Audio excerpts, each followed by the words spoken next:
মিষ্টি তো পাগল সেজে পাগলা গারদে অর্জুনকে খুঁজছিল। ঠিক তখনই যেই পাগল লোকটি অর্জুনকে ভয় দিয়ে গিয়েছিল, সেই পাগল লোকটি তো মিষ্টির গলা চেপে ধরে এবং সেই সাথে মিষ্টিকে বলে, তুমি যাকে খুঁজছো তাকেও জান মেরে দেব, তোমাকেও জান মেরে দেব।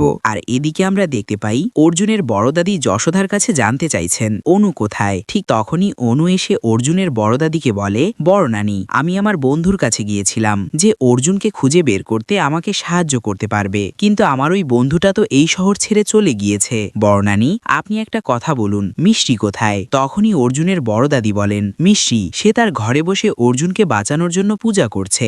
ঠিক সেই মুহূর্তে নকল অনুপ্রিয়া মিষ্টিকে দেখার জন্য তার ঘরের দিকে যাচ্ছিল। আর এদিকে যশোদা অর্জুনের ছোট দাদিকে বলে, মা, নিশ্চয়ই ওনারা মিথ্যা বলছে, আমার তো মনে হচ্ছে মিষ্টি তার ঘরে নেই, চলুন আমরা গিয়ে দেখি মিষ্টি তার ঘরে আছে কিনা। এরপরে তো অর্জুনের ছোট দাদি যশোদা এবং বাচ্চা ছেলেটি মিলে মিষ্টির ঘরের দিকে যাচ্ছিল।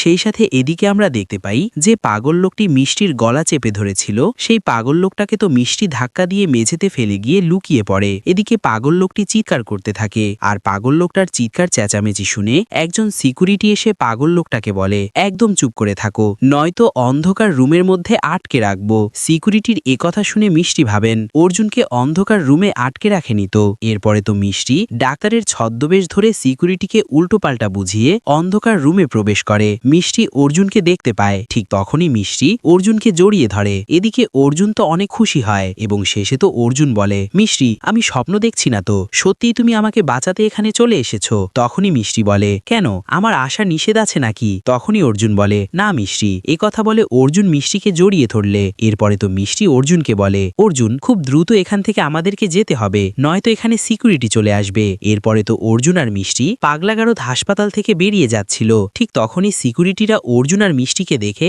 অর্জুন আর মিষ্টির পিছনে পড়ে যায়। কিন্তু একটা পর্যায়ে গিয়ে অর্জুন আর মিষ্টি পাগলাগারদ হাসপাতালের একটা রুমে লুকিয়ে পড়লে সিকিউরিটিরা তো অর্জুন আর মিষ্টিকে খুঁজে পায় না। এর পরের দৃশ্যে আমরা দেখতে পাই নকল অনুপ্রিয়া মিষ্টির রুমে গিয়ে মিষ্টিকে না দেখতে পেয়ে অর্জুনের বড় দাদিকে বলে, নানি, মিষ্টি তো তার রুমে নেই, আপনারা মিথ্যা বলেছেন কেন, মিষ্টি কোথায় গিয়েছে? তখনই অর্জুনের বড় দাদি একদম রেগে গিয়ে নকল অনুপ্রিয়াকে বলে, উল্টোপাল্টা বলা বন্ধ, মিষ্টি হয়তো পেরেশান হয়ে মন্দিরে চলে গিয়েছে। এদিকে প্রিয়া ভাবে মিষ্টি নিশ্চয়ই অর্জুনকে বাঁচানোর জন্য পাগলাগারদে গিয়েছে, আমাকে এখনই ডাক্তারকে ফোন দিয়ে জানাতে হবে। এরপর নকল অনুপ্রিয়া ডাক্তারকে ফোন দিয়ে বলে, ডাক্তার, মিষ্টি হয়তো পাগলাগারদে গিয়েছে, মিষ্টির সাথে কি করতে হবে আপনারা তো জানেন। তখন ডাক্তার নকল প্রিয়াকে বলে, ম্যাডাম, আপনি কোনো চিন্তা করবেন না, আমরা বিষয়টা দেখছি। এর পরের দৃশ্যে আমরা দেখতে পাই মিষ্টি অর্জুনকে নিয়ে পাগলাগারদ থেকে চলে যাচ্ছিল। ঠিক তখনই সিকিউরিটিরা অর্জুন আর মিষ্টিকে ধরে ফেলে। এরপরে পাগলাগারদ হাসপাতালের ডাক্তার মিষ্টিকে বলে, মিষ্টি, তুমি পাগল সেজে পাগলাগারদে প্রবেশ করেছিলে,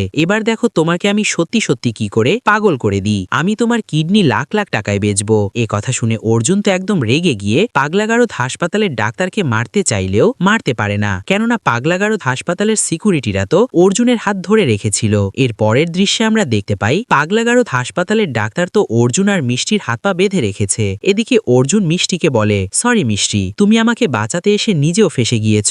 তখনই পাগল হাসপাতালের ডাক্তার বলে, তুমি ওকে কি সরি বলছো, আমি ওর সাথে তোমারও কিডনি বের করে নেব, আমি ইনজেকশন দিয়ে এখনই তোমাদের দুজনকে বেহুশ করে ফেলবো। এরপরে তো পাগলাগারদ হাসপাতালের ডাক্তার অর্জুনকে বেহুশ করার ইনজেকশন দিতেই যাবে। ঠিক তখনই অর্জুন ডাক্তারের হাত ধরে পাগলাগারদ হাসপাতালের ডাক্তারের শরীরে বেহুশ করার ইনজেকশন দিয়ে দিলে ডাক্তার তো বেহুশ হয়ে পড়ে। আর এদিকে আমরা দেখতে পাই মিষ্টি অনেক কষ্টে তার হাত পায়ের বন্ধন খুলে ফেলে এবং সেই সাথে মিষ্টি অর্জুনকে ছাড়িয়ে নেয়। এরপরে তো অর্জুন আর মিষ্টি দুজনে মিলে পাগলখানা থেকে সব পাগল লোকদেরকে ছাড়িয়ে দিলে ঠিক তখনই পাগলখানা হাসপাতালের ডাক্তার সহ সব সিকিউরিটি ওখানে চলে আসে। ঠিক সেই মুহূর্তে অর্জুনের বাবা প্রতাপ পুলিশ নিয়ে এসে পাগলখানা হাসপাতালের ডাক্তার সহ সব সিকিউরিটিদেরকে পুলিশের কাছে ধরিয়ে দেন। আর এদিকে অর্জুন তার বাবা প্রতাপকে দেখেই তাকে জড়িয়ে ধরে। এরপর তো অর্জুনের বাবা প্রতাপ অর্জুনকে বলে, অর্জুন বাবা, অর্জুন, তুমি ঠিক আছো তো? তখনই অর্জুন বলে, হ্যাঁ বাবা। এ কথা বলে অর্জুন তার ছোট ভাই আশিনকে বলে, আশিন বাবা, তোমরা মিষ্টিকে কিছু জিজ্ঞেস করো,